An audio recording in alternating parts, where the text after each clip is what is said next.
पढ़ाई भी करनी है और पढ़ाई में मन भी नहीं लगता है। अगर आप क्लास 11th में हैं या क्लास 12th में, आपको पढ़ाई तो ज़रूर करनी है क्योंकि घर वालों का प्रेशर है, आपके फैमिली, आपके रिलेटिव वालों का प्रेशर है, आपके दोस्तों का प्रेशर है। लेकिन जिस क्लास में आप बैठते हैं उस क्लास में आपके साथ जो आपके क्लासमेट हैं उनमें कंपटीशन भी बहुत तगड़े से चलता है और उनको देख करके ये मन करता है कि इससे आगे मैं निकल जाऊं।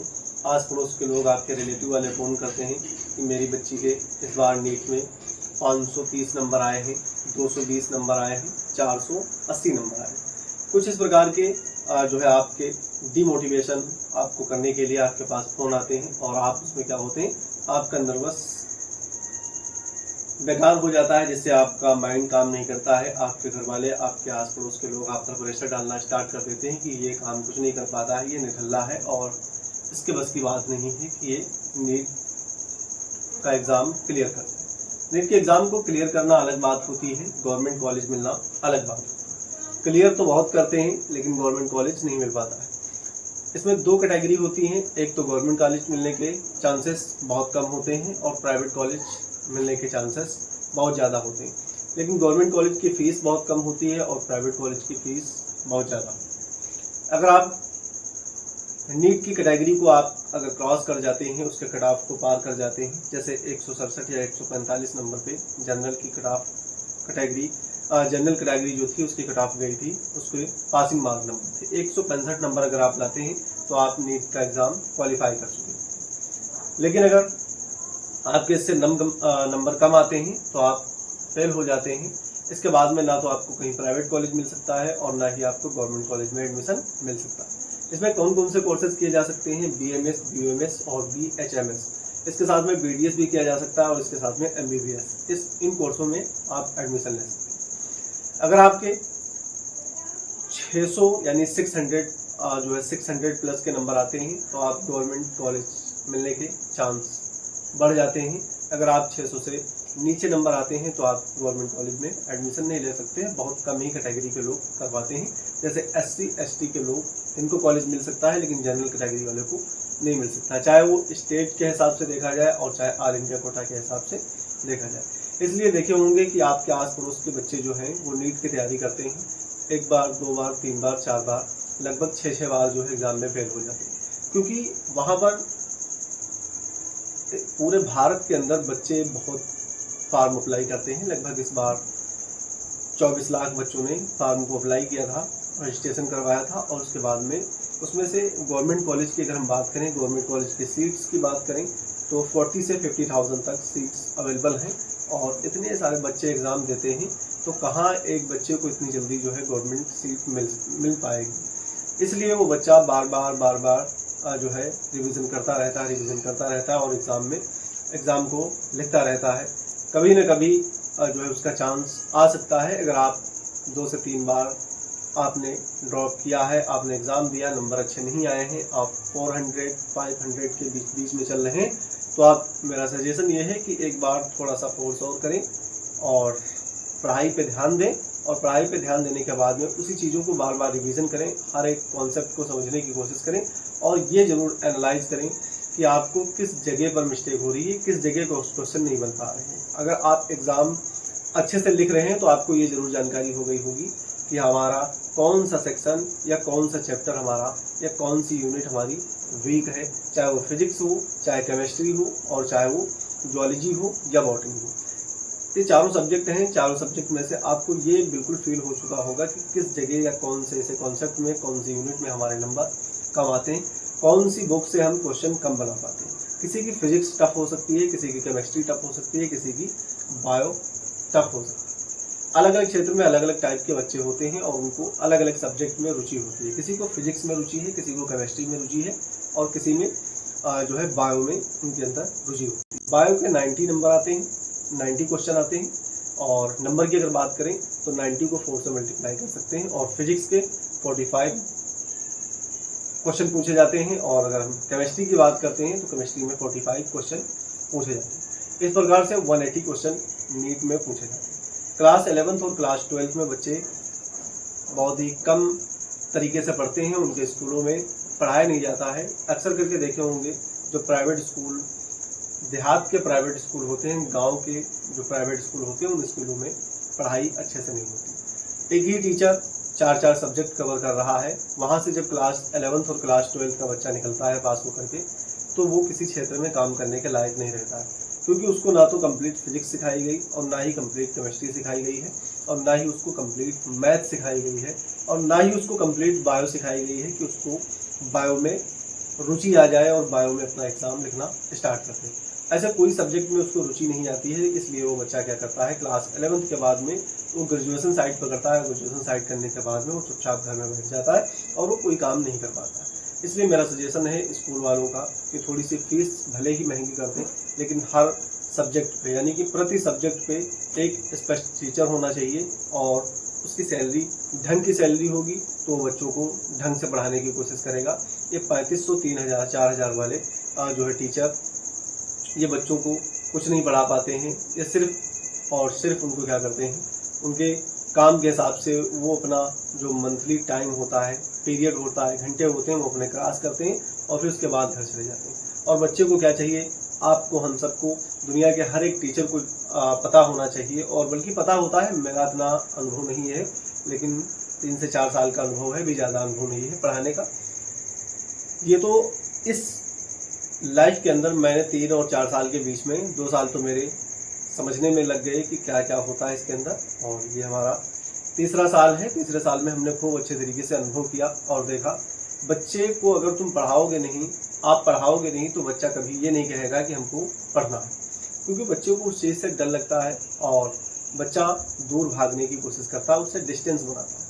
बुक से बच्चे को क्या होता है, उससे लगाव नहीं होता है। बच्चे को लगाव जब तक नहीं होगा, जब तक उसको इंटरेस्ट नहीं आएगा किसी चीज़ में, उसको मनपसंद चीज़ें जब तक उसको पढ़ने को नहीं मिलेंगी, तब तक वो उसको उसमें जो है लगाव नहीं बन पाएगा। इसलिए मैथ का टीचर स्पष्ट होना चाहिए, फिजिक्स का टीचर स्पष्ट होना चाहिए और बायो का टीचर स्पष्ट होना चाहिए, और इसके बाद में फिजिक्स का टीचर एक स्पष्ट होना चाहिए, यानी कि हर सब्जेक्ट के अलग अलग टीचर होने चाहिए। और क्लास 11th और क्लास 12th उसको ढंग से पढ़ाया जाए। मैं तो क्लास 11th और 10th की बात नहीं कर 11th की बात नहीं करता हूँ, 12th की। मैं तो ये कहता हूँ कि उसको 9th, 10th और 11th, 12th क्लास में NCERT बेस पर अगर उसको क्वेश्चन करवाए जाएँ और मॉडरेट लेवल पे क्वेश्चन करवाए जाएँ, जैसे जिस प्रकार से कंपटीशन लेवल में पूछे जाते हैं। आजकल माहौल ये बन चुका है कि अगर आप स्कूल लेवल की पढ़ाई करती हो और फिर उसके बाद में समझें कि मैं नीट का पेपर क्वालिफाई कर लूँगा, तो बिल्कुल ये आपके दिमाग से भ्रम निकल जाता है, क्योंकि नीट में हाई लेवल के क्वेश्चन पूछे जाते हैं और कंसेप्चुअल क्वेश्चन पूछे जाते हैं, जिससे आप पढ़ेंगे क्वेश्चन को, आपको लगेगा कि मुझे समझ में आ गया है, लेकिन उसके बाद जब क्वेश्चन करेंगे, क्वेश्चन करने के बाद में आपका क्वेश्चन वो 100% गलत हो जाएगा। आपको अगर परफेक्टली ज्ञान है उस क्षेत्र के बारे में, उस थ्योरी के बारे में, उस कॉन्सेप्ट के बारे में, तो आप उस क्वेश्चन को टच कर सकते हैं, उस क्वेश्चन को सही कर सकते हैं। अगर आपको परफेक्ट ज्ञान नहीं है तो आप उस क्वेश्चन को नहीं कर पाएंगे, वो गलत हो जाएगा। और 24 लाख बच्चों में यही हो रहा है, जिसमें से लाख या 1.5 लाख बच्चे अच्छी रैंक का कंपटीशन होता है उनके बीच में, और बाकी तो सब भीड़ लगी होती है। ये 24 लाख का कहने का कंपटीशन है, लेकिन एक्चुअल में कंपटीशन 24 लाख का नहीं होता है, 1 लाख के बीच में कंपटीशन होता है। यानी कि अगर 40 से 50,000 सीट्स है, तो वहाँ पर एक सीट्स के लिए, गवर्नमेंट सीट्स के लिए 2 से 3 बच्चों का कंपटीशन तगड़ा होता है, बाकी तो सब भीड़ लगी होती है। चूहों की रेस है, उस रेस में तुम भी दौड़ रहे हो और तुम्हारे दोस्त भी दौड़ रहे हैं। इसलिए सोचना है, समझना है, कंसेप्चुअल पढ़ना है, थ्योरी को पढ़ना है और पेपर को एनालाइज करना है। मॉक टेस्ट को जरूर देना है। आस पड़ोस में अगर कहीं पर कोई भी कोचिंग इंस्टीट्यूट में आप चाहे उसमें पढ़ रहे हो चाहे ना पढ़ रहे हो, अगर उस कोचिंग इंस्टीट्यूट में आपको चांसेस मिल रहे हैं कि मैं मॉक टेस्ट देने के लिए अपेयर हो सकता हूँ, वहाँ की फैकल्टीज़ आपको इजाज़त देती है कि आप हमारे इस कोचिंग सेंटर में आकर के आप मॉक टेस्ट दे सकते हैं, तो बिल्कुल बेशक उसमें हिचकिचाने की बात नहीं है, आप जाकर के मॉक टेस्ट दें। ज़्यादा से ज़्यादा अंतिम समय में जब आपका एग्ज़ाम 1 से 2 महीने के करीब में रह जाए, तो वहाँ पर मॉक टेस्ट हफ्ते में 2 मॉक टेस्ट जरूर होने चाहिए, क्योंकि मॉक टेस्ट से आपको ये पता चलता है कि हमने क्या पढ़ा है, क्या समझा है और इसके बारे में हमने क्या जाना। पेरेंट्स से मेरा कहना यह है कि बच्चे पे कोई फोर्स ना करें।